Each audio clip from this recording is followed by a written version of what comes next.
নমস্কার বন্ধুরা, ইনফিনিটপিক্স চ্যানেলে সকলকে স্বাগত জানাই। তো শুরু করছি আজকের একটা নতুন ভিডিও। তো আজকের ভিডিওটা কি নিয়ে? মূলত আজকের ভিডিওটা হতে চলেছে র্যাঙ্ক সার্টিফিকেট বা যারা ধরো গোল্ড মেডেলের মধ্যে যাদের নাম থাকে তাদের জন্য এই ভিডিওটা হতে চলেছে, বিশেষ করে বর্ধমান ইউনিভার্সিটি।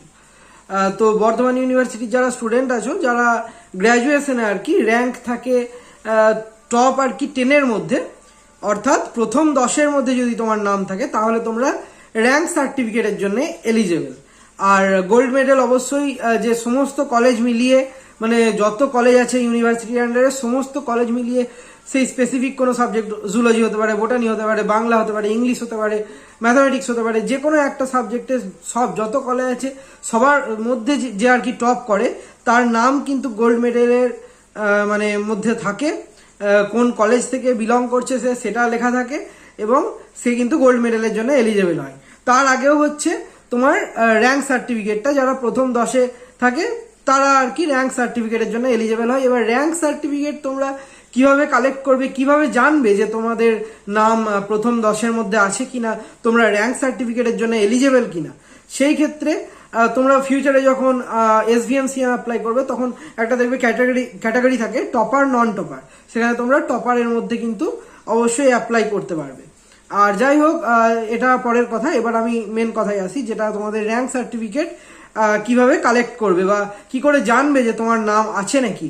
তোমার যে টোটাল গ্র্যাজুয়েশন করলে 1st থেকে 6th সেমিস্টার অবধি তাদের নাম যে তোমার র্যাঙ্ক লিস্ট সেখানে আছে নাকি সেটা কিভাবে জানবে।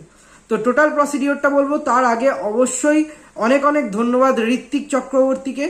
তার কারণ তুমি না থাকলে হয়তো আমি এই ভিডিওটা ঠিকঠাক বানাতে পারতাম না। সব বিষয়ে তো আমাদের কাছে ইনফরমেশন থাকে না। তো এই যে স্টুডেন্টটি সে কিন্তু আমাদেরকে হেল্প করেছে ইনফরমেশনটা দেওয়ার জন্য।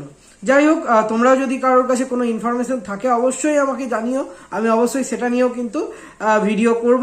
যদি কোনো ছাত্র সেটা আমায় জানায় তাহলে আমি অবশ্যই তার নামও উল্লেখ করব।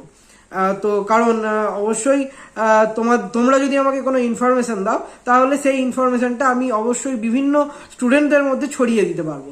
আমার ছড়িয়ে দিতে তাদের মধ্যে সেটা অবশ্যই তোমরা আমাকে সাহায্য করছো, তো তার জন্য অসংখ্য ধন্যবাদ। যাই হোক, তো প্রথমত এবার বলি কিভাবে তোমরা র্যাঙ্ক সার্টিফিকেটটা কালেক্ট করবে। তো র্যাঙ্ক সার্টিফিকেটটা কালেক্ট করার জন্য তোমাদেরকে প্রথমে যেতে হবে রাজবাটির রেকর্ড সেকশনে। সেখানে তোমাদের 6th সেমিস্টারের যে মার্কশিট সেটা নিয়ে তোমাদের দেখাতে হবে। রেকর্ড সেকশন বা রেজাল্ট সেকশন যেখানে আছে সেখানে গিয়ে কিন্তু তোমাদের 6th সেমিস্টারের মার্কশিটটা দেখাতে হবে এবং তাদেরকে বলতে হবে যে তোমার নাম প্রথম 10-এ আছে কিনা সেটা চেক করার জন্য। অবশ্যই যদি তোমার নাম প্রথম 10-এ থাকে তাহলে তুমি র্যাঙ্ক সার্টিফিকেটের জন্য এলিজেবল। এবং যদি এলিজেবল হও সেই ক্ষেত্রে যে প্রসিডিওর সেটা কি বলে দিই। তো প্রথমত যদি তোমার নাম প্রথম 10-এর মধ্যে থাকে তাহলে তোমাকে একটা র্যাঙ্ক সার্টিফিকেটের জন্য একটা ফর্ম ফিল আপ করতে হবে, যেটার প্রাইস হবে 20 টাকা মতো, 20 রুপিস, কিন্তু সেটার প্রাইস হবে প্রাইস এবার যেটা থাকছে তোমার 20 টাকা। এবার সেই ফর্মটা তোমাকে কোথা থেকে কালেক্ট করবে? রাজবাটেরই একদম কন্ট্রোলার অফ এক্সামিনেশন অফিসের নিচের তলাতে তোমরা ঢুকে গিয়ে লেফট সাইডে যদি যাও সেখানে আছে দেখবে ক্যাশ কাউন্টার, সেখান থেকেই তোমরা সেই ফর্মটা কালেক্ট করতে পারবে 20 টাকা দিয়ে। আর যদি তোমাদের 4 থেকে 10-এর মধ্যে র্যাঙ্ক হয় সেই ক্ষেত্রে তোমাদের 100 টাকা আরও কিন্তু পেমেন্ট করতে হবে র্যাঙ্ক সার্টিফিকেট পাওয়ার জন্য। আর যদি প্রথম 3-এর মধ্যে নাম থাকে তাহলে কোনো এক্সট্রা ফিস দেওয়ার দরকার নেই, শুধুমাত্র ফর্মের যে চার্জ 20 টাকা সেই চার্জটুকু তোমাদের পেমেন্ট করলেই হবে। যাই হোক, তো পেমেন্ট তোমাদের কমপ্লিট করার পর তোমরা ফর্মটা পেয়ে যাচ্ছ। ফর্মটা সমস্ত কিছু ফিল আপ করে নিয়ে সেই ফর্মটা টোটালি তোমরা ফিল আপ করার পর তোমাদের যিনি প্রিন্সিপাল আছে তাকে দিয়ে, মানে যে কলেজে আগে তোমরা পড়তে বা যারা 6th সেমিস্টারের স্টুডেন্ট যারা শুনছো তারা ফিউচারে তোমাদের হয়তো কাজে রাখবে, তাদের জন্যও বলে রাখি যখন তোমরা করবে অ্যাপ্লাই তখন তোমরা মানে তোমাদের যিনি আর কি কলেজের বর্তমান প্রিন্সিপাল তার কাছে তোমাকে কিন্তু ওই ফর্মটা সিগনেচারটা করিয়ে নিয়ে যেতে হবে। করিয়ে নিয়ে যাওয়ার পর এরপর কি প্রসিডিওর, সেই ফর্মটাই তোমাকে জমা করতে হবে রেকর্ড সেকশনে। এবার রেকর্ড সেকশনে জমা করার পর তোমাকে সেখানে কি কি তার সাথে অ্যাটাচ করতে হবে। তো অ্যাটাচ করার জন্য বিভিন্ন তোমাদের কিন্তু ডকুমেন্ট সেখানে জমা করতে হবে না, কোনো এক্সট্রা কিছু ডকুমেন্ট জমা করতে হবে না। শুধুমাত্র 1st থেকে 6th সেমিস্টার, মানে 1st to 6th সেমিস্টারের মধ্যে যে তোমাদের মার্কশিটগুলো তোমরা কালেক্ট করেছো প্রথম থেকে 6ষ্ঠ সেমিস্টারের মধ্যে, সেই সেমিস্টারের একটা করে জেরক্স কপি, সেই সেমিস্টারের যে মার্কশিট সব মার্কশিট করার একটা করে জেরক্স কপি, সাথে তোমাদের যে রেজিস্ট্রেশন সার্টিফিকেটটা রয়েছে ব্লু কালারের যে সার্টিফিকেট তোমাদের কাছে আছে হয়তো, তো সেই সার্টিফিকেটটা রেজিস্ট্রেশন সার্টিফিকেট অ্যান্ড ফার্স্ট থেকে 6 সেমিস্টারের যে মার্কশিটের একটা করে জেরক্স কপি কিন্তু তোমাদের অ্যাটাচ করতে হবে সেটার সাথে, এবং রেকর্ড সেকশনে গিয়ে তোমাদের জমা করে আসতে হবে।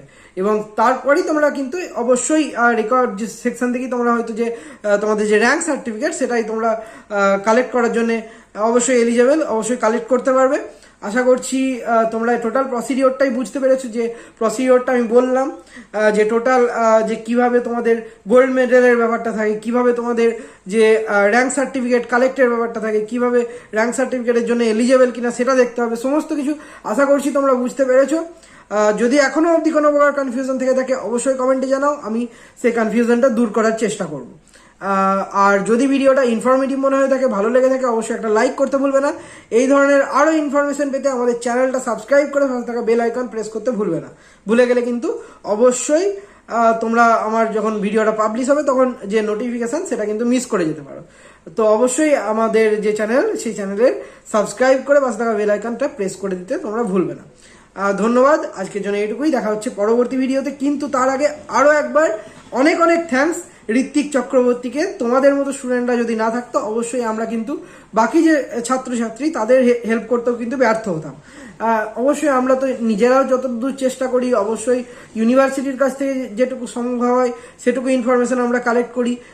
তাছাড়াও তোমাদের মতো যারা ছাত্রছাত্রী রয়েছে তাদের কাছ থেকে যে ইনফরমেশন সেগুলো আমরা পাই বলি, তাদের কাছ থেকে ইনফরমেশন কালেক্ট করে বাকিদের প্রোভাইড করে বলেই কিন্তু আমাদের চ্যানেলে এতটা অথেন্টিক বা এতটা তোমাদের অ্যাকিউরেট আমরা ইনফরমেশন তোমাদেরকে প্রোভাইড করতে পারি।